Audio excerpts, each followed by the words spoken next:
What is going on, everybody? Welcome back to another episode of the Waterboy Podcast. It is episode 374. That's a big number. And the first 3 days of NFL free agency have wrapped. Well, if you want to say what is this period? Yeah. It is essentially free agency. It's the legal tampering. Is that? Yeah, it is really free agency. It's just like you can't officially sign, so like players can back out, and I guess teams too can back out of trades. I guess can back out. Yeah. So we've seen Anthony Barr backed out a couple years ago out of the Jets deal. And came back to Minnesota. This was like the same year I think Kirk Cousins signed, so like 2017. But yeah, so like you can officially, they've been doing it for weeks. Talk to players. No, they haven't. Players. They would never tamper. No, in an impermissible tampering period. Guys, that's what happens at the combine. That's really why the combine matters. Are you telling me the combine is unethical in behind-the-scenes practices? That can't. That's. Am I telling you that the combine is actually not about the college players, like at all? This is blasphemy. Okay. For lack of a better term, that's blasphemy. That's just it's always about the kids. Always. Like Michael Jordan said, fuck them kids. I'll be honest. Side note, as my like side watching stuff while I'm doing things, I just got The Last Dance in the background as a podcast. And as a podcast, you mean just listening to it, not actively it's the watching. It's the Netflix one, but you're listening to it. For example, when I hear Dennis Robbins start talking about rebounding, we're watching. Okay. Right.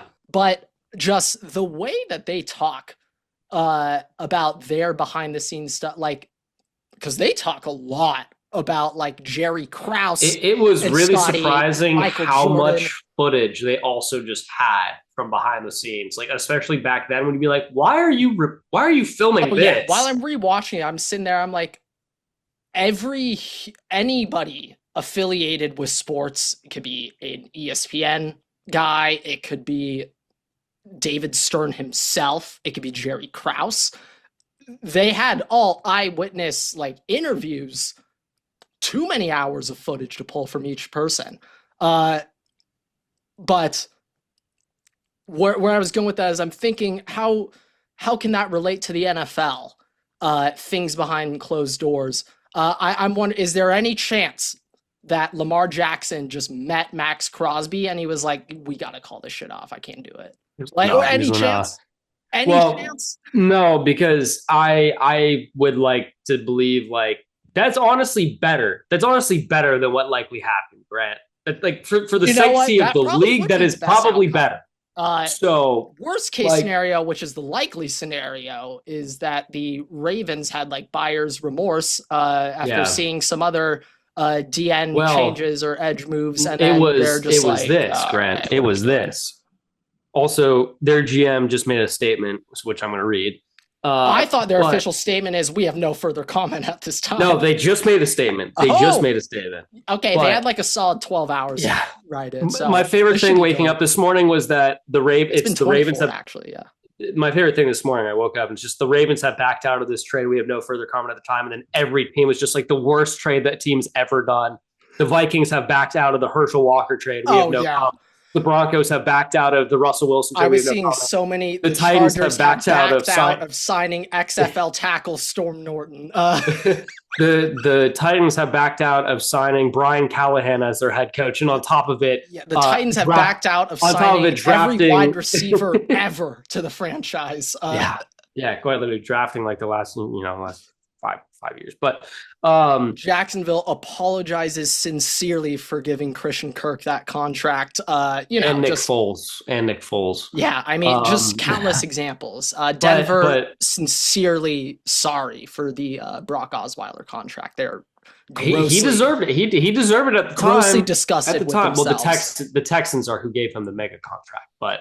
I'm just not that is the correct. Texans. That is and correct. He did take them to the playoffs. They weren't bad. Wait, but Brock took the Broncos deep into the playoffs, correct? He took the Broncos, and then they took them deep. He took them essentially all the way to the Super Bowl, and then Peyton came in and Peyton rode off the sunset. But it was Brock that took them there. Yes. And then the Texans gave Brock the contract. Brock also got the Texans into playoffs. I just remember he was Tyler Glasnow out there, like 6'8". Like, dude, you are too tall. I mean, like, yeah, in the end, it didn't really work out for the Texans, but like low key, the first year, it was worth it. It was worth it. You know, this is probably too much time of a shout out to Big Brock, but you know, it probably deserved. When was the last time Brock Osweiler got a shout out for his football career? And not as a wait, is Brock Osweiler calling this college football game right now? No, low key, that first year, shout out to him. That he wasn't bad that first year with the Texans. Not awful, but back to the Ravens. Okay, so this is what happened. Buyer's remorse, man. I didn't even know a team could back out like this. Okay, but technically he failed his physical in quotations. Yes. No, he didn't. You knew he came off of meniscus surgery, so he clearly was fine. Issue. You knew he just is recovering from meniscus surgery. Okay, you know that. Question. He got it in January. As a former doctor yourself. Are there lighter physical requirements when recovering from an injury? I have no idea. I have no idea. Okay. I don't fucking know. I have no clue. Dr. Everett, you heard it here first, everyone. No idea. But we have no clue on the Waterboy podcast. But I would just assume, though, there's going to be some lighter probably requirements for a physical. In theory, a player with a torn meniscus should fail every in theory, they should. Yeah, you would think. But hey, if Carlos Correa can pass the Twins physical, I think that Maxx Crosby can pass yours. I mean, think back to James Harden when he was injured for the Brooklyn Nets. That clip also I saw that today. I saw that the other day. That might have came out the Magic City stuff for the Atlanta Hawks. That might have originated. Charles Barkley's like, oh, he got traded. He's healthy now. And you see LeBron immediately cover his face. He dropped legitimately. He went down like 50 pounds in the span of moving cities. Hey, that's the, the lovey-dovey intro phase of James Harden. Those first 10 games, he's averaging 40 and 12. No Bam stats though. Not Bam dropping 83. Which we're gonna get into. But let me get back. We got to get back to Crosby. We got to get back to Crosby. Maxwell. Got to get back to Crosby. So here's the deal. Trey Hendrickson, also a top end edge rusher, coming off a little bit of a lower season, being hurt, etc. His market wasn't as robust as everybody thought it would be. So when or at least compared to last year, so when the Ravens were like, "You're telling me I can go and get Trey Hendrickson? Oh yeah, for like $3 million less a year, which they did, correct? And I don't need to give up 2 first-round picks. Yeah, I'm gonna do that. Maxx Crosby failed his physical. Sorry guys, we got to send it back to you and go sign Trey Hendrickson in 4 hours. As a Chargers fan, I can't help but laugh. Now, apparently, it wasn't their fault, but it's so Raiders to have this. Yeah, Joe Burrow was the doctor that evaluated that. By the way, he said, get him out." But Joe Burrow saw those memes, was looking around, was just like, I already told the world I don't really like football like 5 months ago. I'm not doing this shit again. So, and apparently, the GM Eric DeCosta, he's the GM of the Ravens, was like, "No, I wanted to try and get Maxx Crosby and Trey Hendrickson on the same team. It's just unfortunate that the physical failed." No, dude. Help me out. Not try at all. Would they have had the money to also pick up Hendrickson probably, but they would be low on the cap. But this is apparently what he recently said. Quote, "I understand how people might maybe from afar would feel that way, but nobody's more upset about this than me. Gutted by it, actually." DeCosta said during his 19-minute media session. I love gutted by it, actually, to be honest. I'm not done. And so a big regret for me, but we will move on as a football team. And then DeCosta got emotional at times in explaining it was a difficult but necessary decision, pointing out that Crosby is one of his favorite players in the NFL, but he had to do what was best for the organization. He veered away from mentioning any medical concerns with Crosby. Trade was nullified, quote, "based on our assessment of the situation." Yeah, too many qualifying statements to justify the original thing. Too many qualifiers. Also, it was based on our assessment of the situation. The situation being Trey Hendrickson is cheaper. Yeah. Uh, yeah, I mean the most like non-answer jargon there. Oh yeah. Not actually telling you anything, but like pretending. Uh, but yeah, this kind of feels like just another Nico Harrison situation. It's obviously not even close to the same stratosphere as how awful that trade was. And Nico actually had zero remorse afterwards. He was like, No, he yeah, I actually did it and doubled I do down it on it. again. He doubled down. So not exactly the same. But this is more so angering the other Now, GMs in the hey, NFL, being all I'm like, gonna dude, you say, knew he had like, well, apparently, I don't remember what it was, but apparently he did a similar thing the other year too with some trade. I don't remember what it was, but I saw it earlier. So this is not the first time that he's backed out of what could be a something. recent Ravens move Um, that they knock out. but the other thing, if you think about it, on the bright side, the Raiders did have a lot of money. They can technically afford the contract, so then the Raiders essentially Well, just add yeah, Crosby back to their in defense. theory, though, because free agency is technically not open, like the Raiders can't, like right now with Maxx Crosby on the roster, they are over the cap. So they're gonna No, need they're fine. They can still are afford they? everything. I'm pretty sure. Yeah, I'm pretty sure they can still I afford all their contracts. I heard if they do sign every person they announce, they're a little over. Let's see. But they can Let's see. what I was going with that is they could back out of some free because it technically hasn't started yet. So like it's actually not really a problem. So I'm just looking on what their roster has right now. This has Maxx Crosby on it. This has Tyler Linderbaum on it. It has the Malcolm Kuntz extension. It has Quiddy Pay. It has Teron Johnson. It has Jalen Naylor, Nakobe Dean. It might not have Quay Walker though. I don't see Quay. Maybe he's at the bottom here. Maybe it's off. But just with all of that, with all of those guys on here, I guess excluding Quay Walker, they have 37 mil 925,000 left. Okay, so I don't know where I heard that from then. Yeah, not exactly sure where you got that value from, but maybe it's when you add Quay, but like even that won't bring him down. There's no way that puts them over. So yeah, no, I don't know where I heard that one from. No, they're fine. Yeah, the biggest loser of the news is Justin Herbert's lower body. That's the biggest loser of this whole ordeal. You can like book it in right now that either Slater or Joe Alt will miss that Raiders game. At least the don't worry. second one. Hey, don't worry. You have Trevor Penning. Don't worry. You have Trevor Penning. Yeah, I mean, see, it is March 11th, 2026, and the 26-27 Charger season is already over. It is Well, you'll March make the 11th. playoffs. You'll make the playoffs. Justin Herbert might not make the playoffs, but you will make them. He will on one leg. He will make it.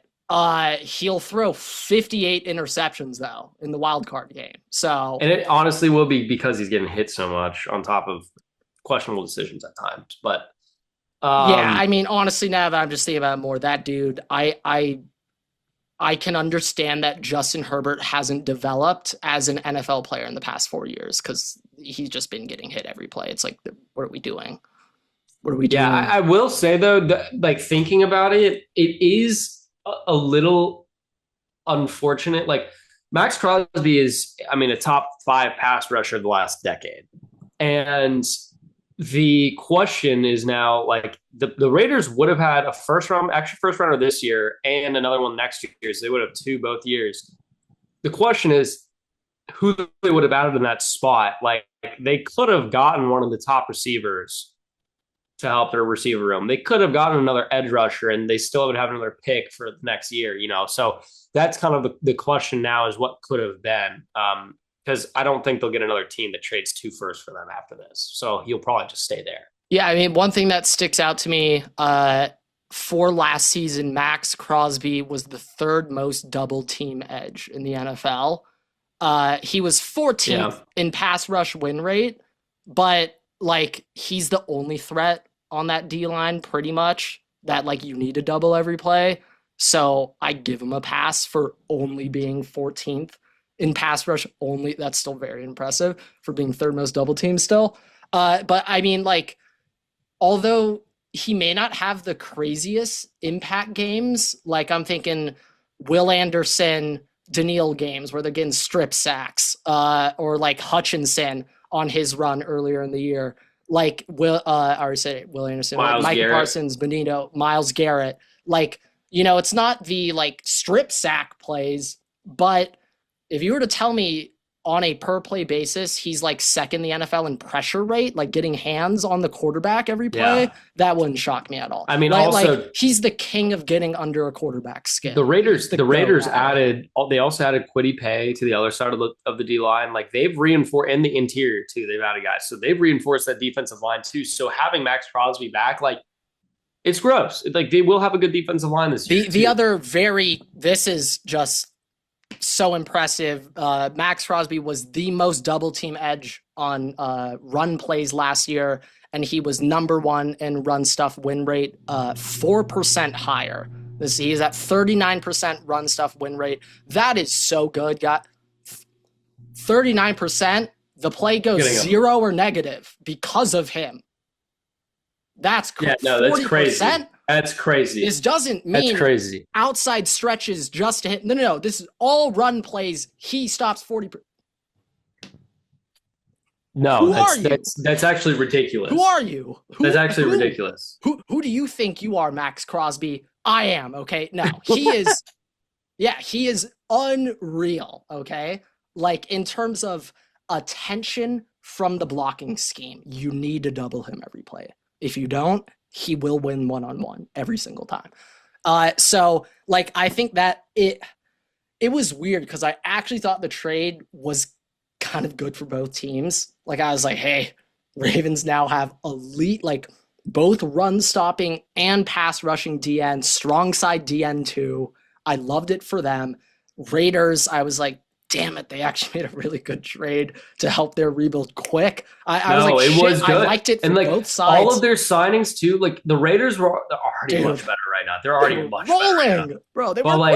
That trade, like plus all the signings, I was like, they've already improved. Even if you take Maxx Crosby out of the team next year, they're already better than last year. 100%. Which is crazy because Maxx Crosby's like amazing player. But I mean, you just see the differences in two front offices. One takes an aggressive approach. Like you look at how it looks already, and then you got other franchises who have done quite literally nothing, and now the fan base is in a civil war with each other. So yeah, that's what's going on in Charter's Twitter right now. That's the other AFC best team going on right now. And then the Chiefs just got Kenneth Walker. I love opening up day one of legal replace tampering Pacheco with Kenneth Walker. Oh boy, folks. Oh yeah, you weren't even awake yet. I think when that happened, I texted you. It was like 7 o'clock your time, and I texted you. I'm like, Kenneth Walker to the Chiefs. You didn't even respond to me for like 5 hours. I needed multiple to digest that, process it, think, come to a emotionally stable conclusion, and that conclusion is, we're absolutely screwed. We're completely fucked. We're completely fucked. Yeah, I mean, it's so done. Broncos, I don't even know what moves they've made, but they're gonna the Chiefs have the number 9 pick in the draft. You see how the Chiefs work. They have a down year. They go get a top 10 pick. Chargers mid. Yeah, no, we'll just be picking 21 forever. You're about to add the most impact number 9 pick maybe in the history of the NFL draft. 9? You're getting 9? You're taking 9 off? Well, I've said the 9? Chiefs, they're going to have 9? The most impactful number 9 overall draft pick in the history of this league. I thought you were talking about 9 on the Vikings. Mahomes is number 10, so, So was JJ McCarthy. He was number 10. Okay, so we got a 50% hit rate on number 10 QBs now. That's what I'm That's what I'm hearing. But yeah, I mean, other Josh Rosen was 9. Josh Rosen went, or 7. It was okay. We're done. No, I don't think he was 7. But great. Other big things that have happened. Rashawn Gary getting traded. That happened. He went to the Cowboys. You have Malik Willis signing with the Dolphins, Tua going to Atlanta, which is funny that they went from paying Kirk Cousins to drafting Michael Penix, then to start Kirk Cousins again to signing Tua. Are the 2026-27 Atlanta Falcons the only team in NFL history for their starter and backup quarterback to both be lefties? Yeah, they have to. It has to be, right? They have to be. I mean, it would otherwise be back have in to 1932 when lefty Dick Strong was playing. Dick Strong for the Tulane Green Wave, Heisman winner, and then his backup. Maxwell Darnold, great-great-grandfather of Sam Darnold, both lefty quarterbacks at the Tulane Green Wave. So, yeah. You mean Dick Hammer. Yes, Dick Hammer. Damn it, shit, it was right there. I missed it. All right, fumbled that one bad. Wow. Had that one lay up. Dick Hammer, yeah. Finger roll right wide there. Open. Just missed it. Right over your head. But unless it was, Dennis Schroeder just fumbling that $84 million contract. Or Tim Tebow. Gone. Money was not in the bank on that one. No. That was a big thing. I don't even know where that world's going. I was on a roll, and now I just forgot what other big things happened. Kyler Murray will end up signing somewhere, and hopefully probably in the next couple days. It's certainly the Vikings. Where else could it be? Steelers, Pittsburgh. They need a quarterback. Okay. Pittsburgh. Is that it? That's it. Jets? Because the Colts just officially signed Sam Darnold. Jets just traded for Geno Smith. Okay, so Jets are still looking for quarterbacks. All roads lead back to Geno. Jets are still in the market for a gunslinger. All roads lead back to Geno. And then Dolphins, they got their franchise guy. We'll see how Malik plays. But that's it. Those are the options. Let's just Cleveland. Are they sticking with Shedeur? They have Deshaun fighting for that spot and Dylan Gabriel. Oh my goodness. Other things that have happened. Bradley Chubb signed with the Bills. Kobe Bryant signed with the Bears. Travis Kelce's coming back. Braden Smith signed with the Texans, so they actually have a tackle now. He was the Colts tackle last year. Yes, he's actually very good. Yes, so they finally have a tackle for CJ. Yes. Daniel Jones resigned. We obviously covered the Trey Hendrickson, Maxx Crosby whole ordeal. Linderbaum also signed with the Raiders. The Giants signed quite literally every single Ravens free agent possible besides Linderbaum. They also signed Tremaine Edmonds, so that's possible. Raiders signed Quay Walker. Patriots signed Elijah Vera Tucker. What the Tennessee Titans do? I think they made a couple splashes. Oh, we forgot a big Colts move. Or did you say the number? Alec Pierce? 116 milli? 29 mil a year, APY. Yeah, we're going to see a lot of even Jalen Naylor got 10 mil a year APY, I think, from the Raiders. We're going to be seeing a lot of money. We're going to see a lot of money. Also, the 29 over 4? Yeah. Also, and then Michael Pittman got traded to the Steelers right after that too. So that happened. But who's the Steelers head coach some weird thing with my monitor. Huh? Who's Steelers head coach again?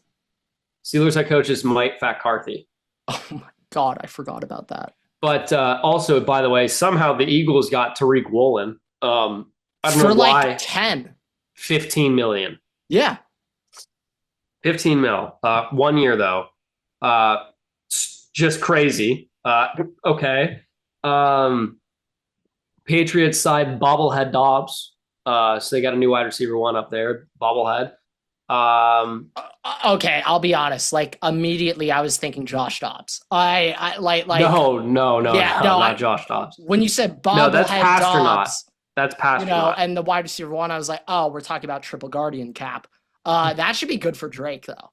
Add some visibility. It should be, but they need to they'll probably, hopefully, maybe they'll be able to draft a wide receiver, like you can maybe get Denzel, what's his name? Denzel Boston? Yes, Denzel Boston out of Washington. Yeah, or Omar Cooper. Steelers got Jamel Dean. Cardinals got Isaac Seumalo. Sorry, Grant. Raiders just on a roll. Titans signings here.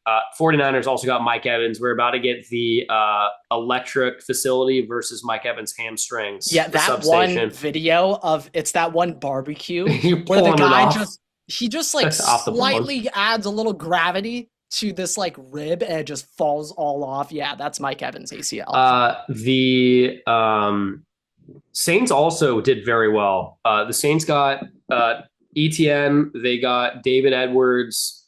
I thought they might have got some guys on defense too. So they were on a roll. Panthers got Devin Lloyd. And the Titans, Grant. Let me get the Titans here. Hold on. I know they handed out a pretty big contract, so yeah, the Titans signed Mitchell Trubisky. You're welcome.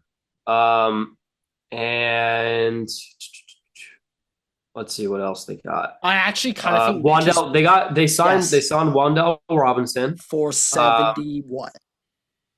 8, 6, 4, 70. I didn't think it was 70 something. I forget what the number was. So trying to find I know Wandale got a bag though, and I was happy for him. Somewhere in there. He got paid. He got 4 paid. years, 70. Yeah. They also added John Franklin Myers from the Broncos. Okay, real quick, as you bring up Mitch, I actually think he's the perfect vet quarterback. No, I like it. For Cam Ward, former it. number 2 pick, it didn't go his way. Like, if there's any backup right now that he did a good job behind Josh Allen too. Like that's good I'm literally thinking just advice as a top pick navigating the NFL. Like, I kind of think Mitch is the perfect guy to talk to Cam Ward about that. No? They also I fully agree. Okay. I fully agree. I like that. I wanted the Vikings to sign him before any of this quarterback stuff happened. If they weren't going to get Malik Willis, which they weren't going to have that happen. Yeah, I mean they're not. Mitch is probably that best veteran market to kind of be able to explain everything. But they also added Alontae Taylor from the Saints. And they traded for Solomon Thomas.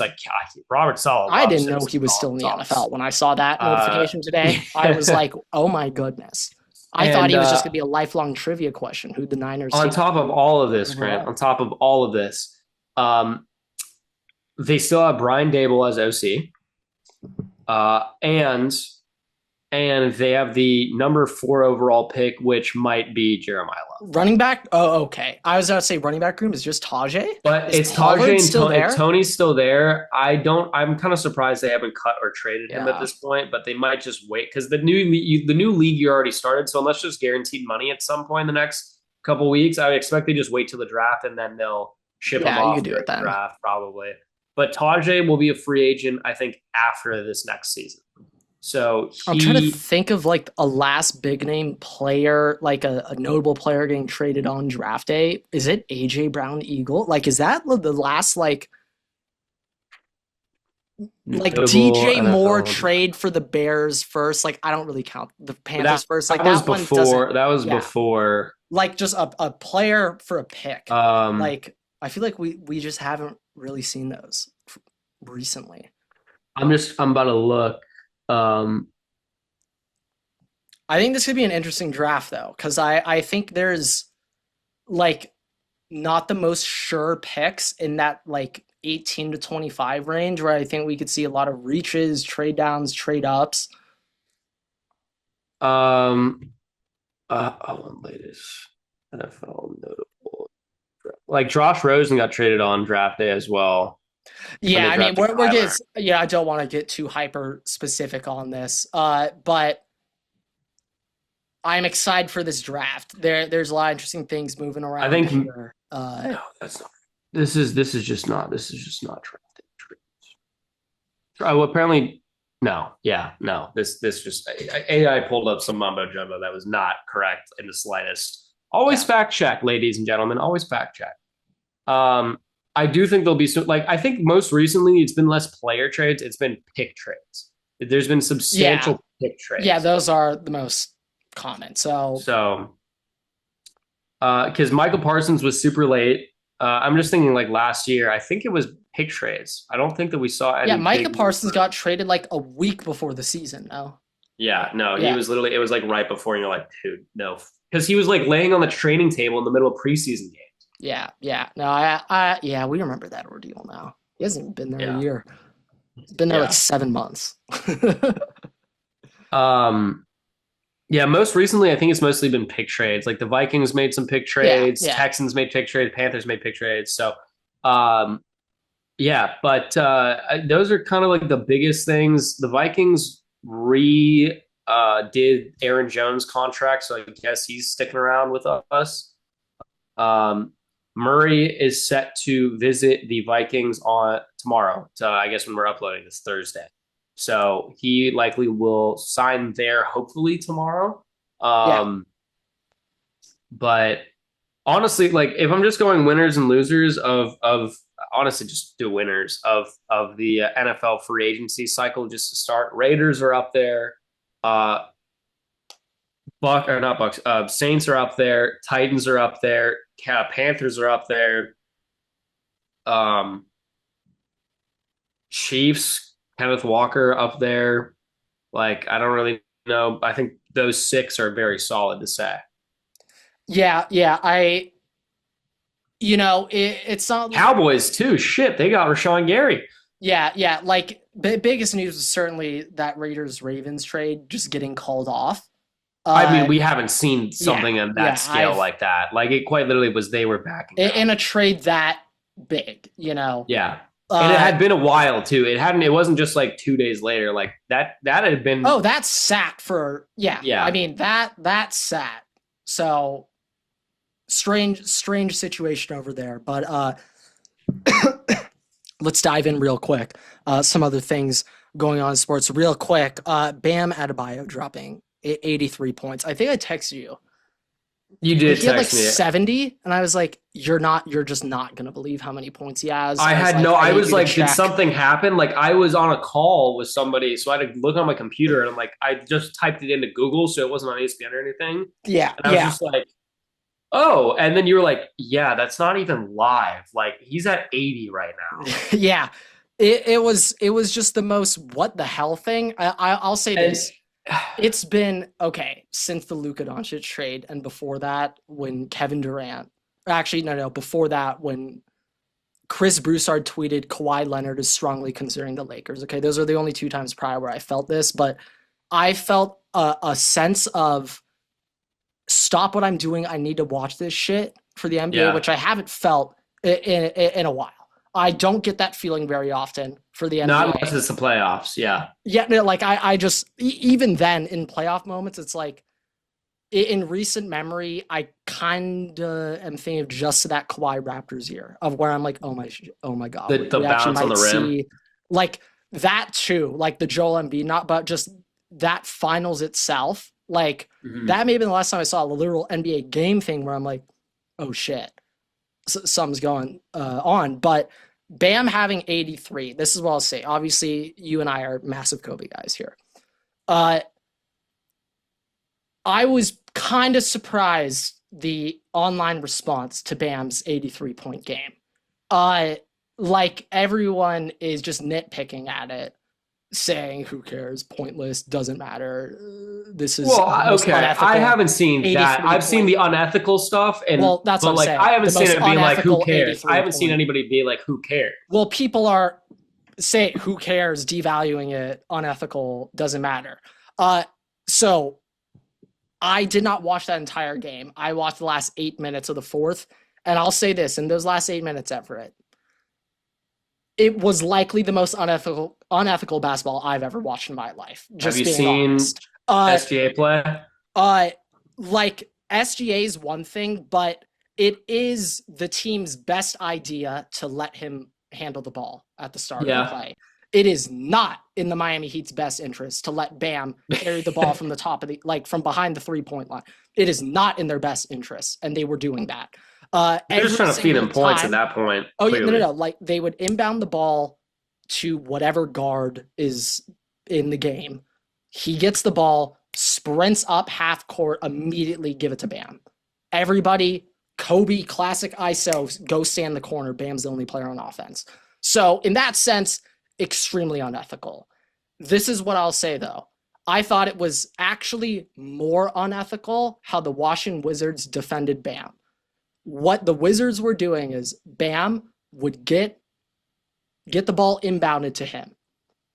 It's not college, where college you have bonus. If you're in the bonus, any foul, it's free throws. That's not how the NBA works. If it's not a shooting foul, the ball is inbounded. So unless it's a shooting foul, you got to inbound that shit. And so the Wizards, they would literally sub in a guy without fouls. And their whole job is the second Bam gets the ball, reach and foul before he even can shoot.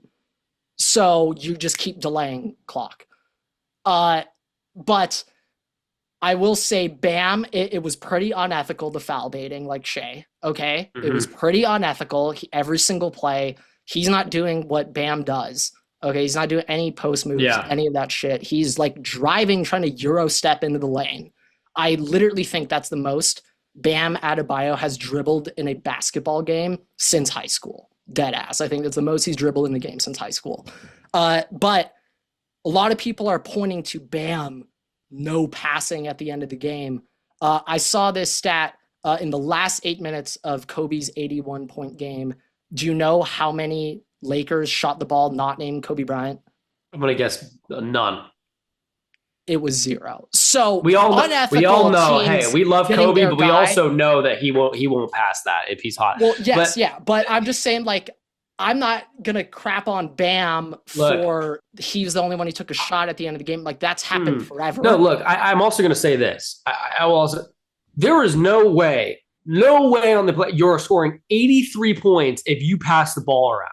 If you're going to score 83 points, if you're 81 points, if you're going to score more than 65 points, 60 points, because there are players who will score, like, even then at 60 points, most of the time those guys are not passing the ball around. Like, if you're going to score that many points, you are getting the ball. The offense is running through you and you are shooting it. And if you throw the ball out, the guy is going to pass it right back to you. He's like, I don't want to get in the middle of this. Yeah, if you, for some reason, pass the ball away, they are immediately just looking back at you like, why do you just give me the ball? Like, yeah, I have no problem with that. Now, this is the thing. And this is like, I think by whatever means, 83 points, like, is ridiculous. I don't care how you get up to it. It's still ridiculous. It's just so many points. That's so many points. That's so many points. And it's the only footage of a game with that many points that we've ever seen. It's the only confirmed footage. Well, we saw footage of 81 points, but yeah. Well, I'm saying 83 now, like that, on cam, this is the most points ever scored in the game. Yes, on cam. And I mean, look, I'll also say, looking at how many 3-pointers he took and the free throws and the field goals that he took, just the general shots, he could have scored. He could have hit 100 points. Like, he could have hit 100 points in this game. It wasn't like impossible. Like, he could have, given the amount of shots. Like, if he made all of his free throws, you add an extra, what's that? 7? No, more than that. 7 points. That you're at 90, Brant. You're at 90 if you just make all your free throws. Then you have another 15 3-points that he missed, and another 8 just normal shots that he missed. So out of that, like, you could easily have hit 100. Like, it was there. I will now say this, though. Having 43 free throw attempts, when you compare that to Kobe's game where he hit 81, it's vastly different. It is Kobe, I think, had half of that. I'm pretty sure Kobe had like 24 something free throw attempts in that game. Kobe Bryant in his 81-point game shot 28 of 46 from the field. So, yeah, we can all shut up now about this Bam thing. Kobe shot more than Bam, guys. He did. Kobe also had 1 less assist than Bam. How many free throws did Kobe have? He had 20. Yeah, but that's the other point I wanted to make. Kobe had 20 free throws. Bam here at 43. A little bit, easy points, right? Easy points. I will say 36 for 43 from the line is it's very good. That's very good. But I'm just saying more so, like, the point is, complaining about unethical basketball, like, not passing out or anything. Both of these, Kobe's even more of an example to this. Like, he shot.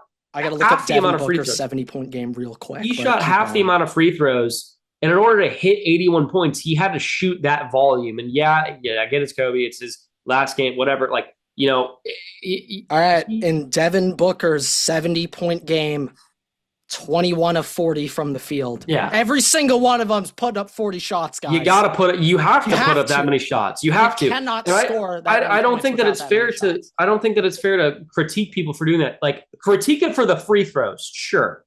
You can rip on him for that, and you can rip on, not in his control, but you can rip on how shitty the Wizards are at defense. Yes. And that, fair, completely very, inbounds, very, very legal, fair. No foul, completely fine inbounds. I'm gonna have a problem though if you're gonna nitpick like the field goal attempts. He was the only guy who shot at the end of the game. That's also, like, every single game. We know the status of the Heat this year. Like, this is the most lit Heat moment since LeBron winning the ships with them. So this is the most lit moment in their franchise in the last 14 years. Also just the starting five for the Heat, Grant. Oh yeah. Byron Gardner, Bam Adebayo, Devon Devian Mitchell, Pele? Pell? I don't know. Larson. Don't even know who it is. Don't even know who that is. Pell Larson. And Kasparis Jukusinas. I don't know what the fuck's last name is. Yeah, but like Tyler Hero did not play. Out. Nikola Jokic. Kalel Ware did not play. Nikola Jokic did not play. Out. Norman Powell did not play. Andrew Wiggins did not play. The whole team didn't play. Quite literally, the second best player that played might have been Jaime. Okay, I'm going to have to take back what I said when I said it wasn't in the Heat's best interest to let ball carry. It was. To let him carry. No. That was the best option to scoring. That was the best play. So I actually take that back. No. Bam, pick and roll ball handler, that was the number one play. Yes, it was. Sorry, that's on me, guys. And it was the same thing in Kobe's last game, too. Like, Kobe quite literally was the best option. I will say this, offense. One thing that I can accept this. The Heat were up that entire game. Very true. Now, I know this firsthand account because I had a middle school teacher that was at this basketball game, at the Kobe 81-point game. But she literally told me, like, the Lakers were losing the entire game. And she was like, that was the most impressive athletic feat I've seen in my life because in order to win, Kobe had to score 81.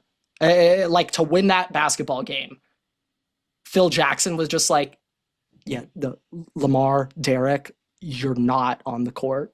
Kobe. Mm-hmm. We get into a timeout. Phil Jackson just looks at all five of them and just says, Kobe Bryant. Claps his hands, get back out there. Yeah. So when you're considering the game state, like Lakers, they needed to go score to win. And the best play was still give the ball to Kobe every single play. So on that sense, okay, that is more impressive. Yeah, like, I mean, even in his last game, Grant, like his very last game that Kobe ever played in. Yeah, that for me is always going to be my favorite Kobe moment. Yeah. How he went out. Was it 60? What was it? 60? I don't remember. 60. 60? 61 or 62. 61. 60. But yeah, he hit 60. Like, it's the same concept. Even to hit 60, you have to feed it through the player. And if Kobe wasn't, was it right after his Achilles and stuff, like he wasn't really ever the same after his Achilles. So, he was never the same. Coming off that and just the way that team had been, like, if it had been 4 years earlier, 5 years earlier, he probably would have hit like 90 that game, 84 that game, by the way that he was playing. So, I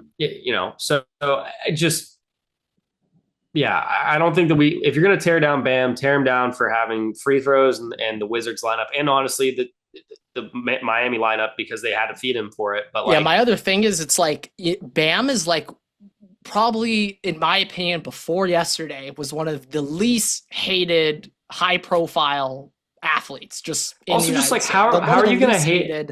How are you going to hate a dude for actually having a good game performance? But what are we doing? We're hating on him because he did better than Kobe. Like, come on. We're not even really hating on it. We're justifying it, but then we're like, he did have 43 free throw attempts.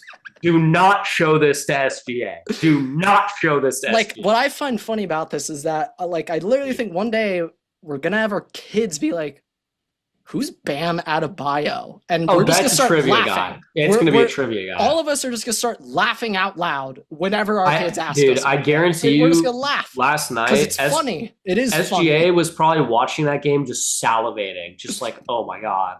Yeah, I mean, it's just like that.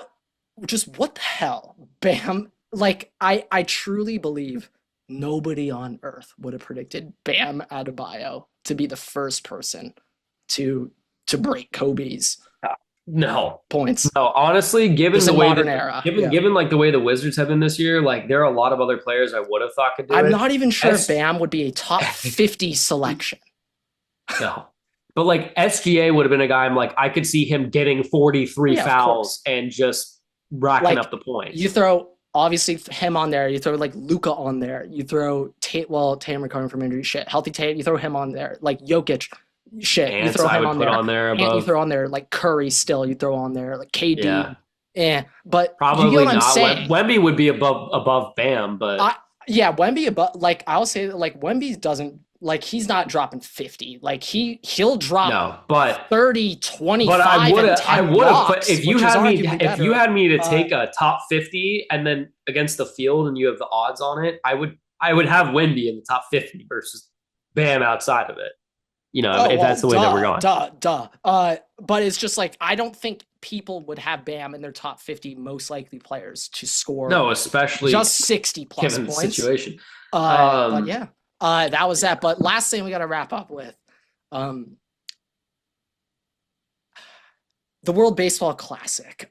So Team USA manager, I got to get his full name, full government. Pretty sure. Yeah. Mark.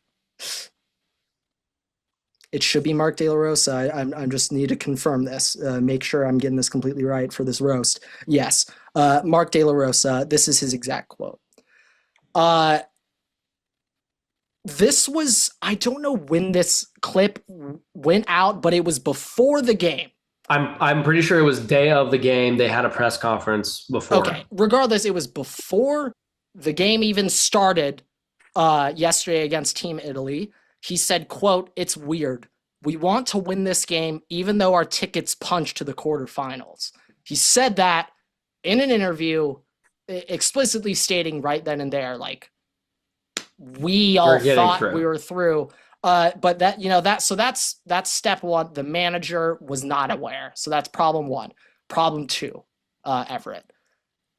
I found out that for yesterday's game against Team Italy, the players were hungover as hell all morning.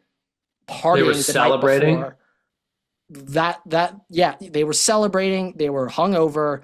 But so that's just an issue in its own right, being hungover for the game. I have more of an issue with the fact that they celebrated like animals for winning group stage against teams that they were like minus 1,000 odds to beat. Hey, we hadn't beat Mexico in like 20 years. I was just astonished that for a team that for the past 3 weeks have been claiming, okay, you see Cal Raleigh refused to shake hands with Randy. Like, for a team that has been claiming. He's 0 for 6 in WBC right now. Yeah, but for a team that claims they cared so much, both players, managers, everyone involved, and then they're partying for winning group stage?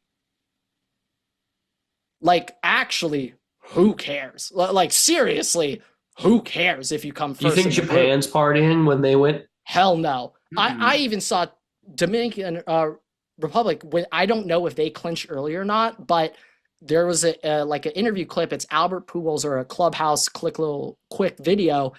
Albert Pujols is addressing the team like, "Hey, great win. You guys have the day off tomorrow. Like, practice."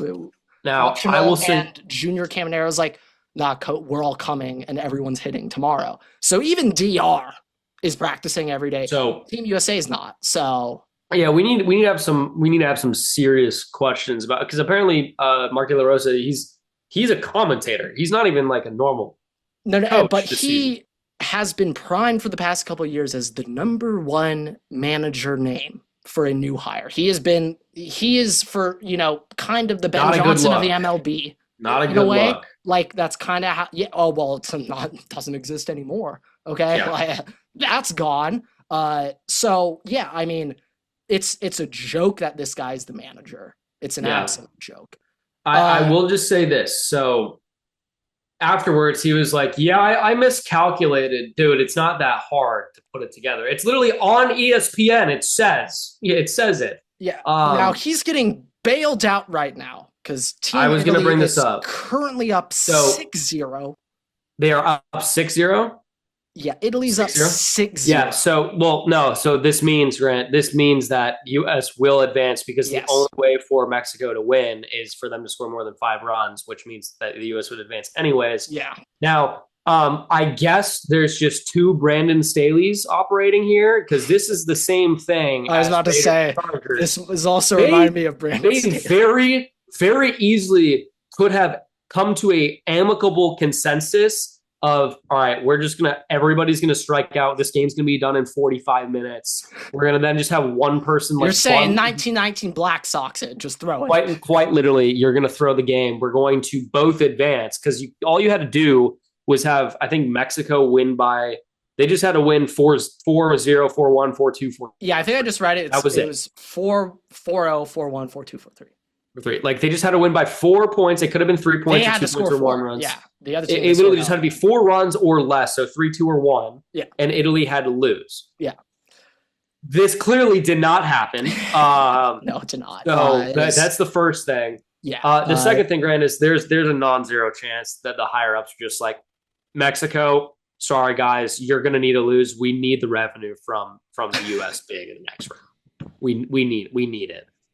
Yeah, no, Paramount right now is looking at this just like, guys. Or no, not Paramount, Fox. They're looking at this just like, yeah, I mean, we just had to move the DR Venezuela game to Tubi, so I mean, like, this is not ideal right now. Yeah, it's a shame because like the viewership numbers I'm reading are absurd. Like, this is the most attention baseball's gotten in our lifetimes. And this might be the most attention that the Italian baseball team has gotten ever, actually. Without question, in the history of mankind, the most attention the Italian national baseball team has gotten. They'll be sipping their cappuccinos we are tonight. Talking about, Team Italy moving past rather than Francisco Cervelli making espressos in the dugout. That's what they should. Dude, that's what they should be here for. That espresso machine's working overtime in that dugout right now. Oh, goodness me. That espresso machine, that six platinum. I don't know what the term is. Past quad, like pentaplat. That's a term. That's a term right there, going pentaplat. But yeah, no, it's an absolute embarrassment. The Team USA approach. We just got bailed out. So, but I think like this completely screws up the whole like tournament knockout stage round. Like I think we're probably gonna play like we play Canada. We play Canada the next round.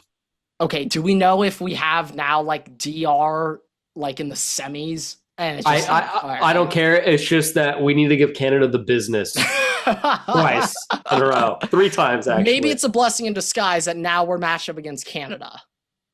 Yeah, hopefully. And thank goodness Freddie's not playing because he would have hit a grand slam. You got to pencil that one if he was playing for Team Canada. Yeah, no, I mean, guaranteed that one. We'll see, but Aaron Judge needs to be next. Somebody needs to pinch in for him. I'll say we are in a situation. It's like so that crazy because like it's never been a more true statement, but he is the most low leverage merchant I've ever seen in my life. When it's meaningless and there is nothing on the line, he looks like Barry Bonds. Also, we never addressed when there's an ounce of importance to his ABs. Oh my God, he turns into Jock Peterson against a lefty. He turns into Cody Bellinger in 2020. He turns into Corey Seager when there's a slider in the dirt. Okay, there's absolutely nothing he can do. He is striking out every single time. We also never addressed this, but how are you, Scooball? You being Scooball, how are you going to come and say, I'm going to play one game, I'm going to pitch 55 pitches, and then I'm going back. Like PR grift being like, I actually want to pitch again, and then being like, how are you going to do that and have your first pitch be right down the middle and they hit a home run off you? Oh, first pitch. How are you going to do that? Tarek. No, that wasn't just great. Not. What are we doing here? Yeah, no, that wasn't excellent. That one, we didn't like seeing that one. I mean, this team. Yeah, I mean, We're not. Not Leadership winning. defines all, and the leadership is not there. For honestly, for baseball's best interest, we better get a DR Japan World Baseball Classic final. We better. Yeah, We better. I did like to see Shohei helping Munetaka's swing, and then he hit a home run immediately. Grand the next slam. Yeah, Immediately afterwards. Good to see that. Good to see that. I want to say this though, quickly on Munetaka. I think he's cleaned up his act a little bit, but like he had a reputation for being arrogant and like the not humble Japanese superstar. And with that mindset, I kind of wanted to be a Dodger because I wanted at least one of them to just be an asshole. Like I just wanted one of them to just be pompous. You have Kike. Well, of our Japanese guys, like I'm saying, I just want one of them to be like. There's a non-zero chance that Shohei was just like, fame. He was just like, no, like no, I can't. I think it's because he was around Shohei. He's like, I honestly need to be on my best behavior. So Shohei tells Friedman to sign me in 2 years when I'm a free agent. Yeah, very, very possible. Very possible. He was only 30 million over 2. We easily could have taken him. We didn't want him. And we extended Muncy, didn't we?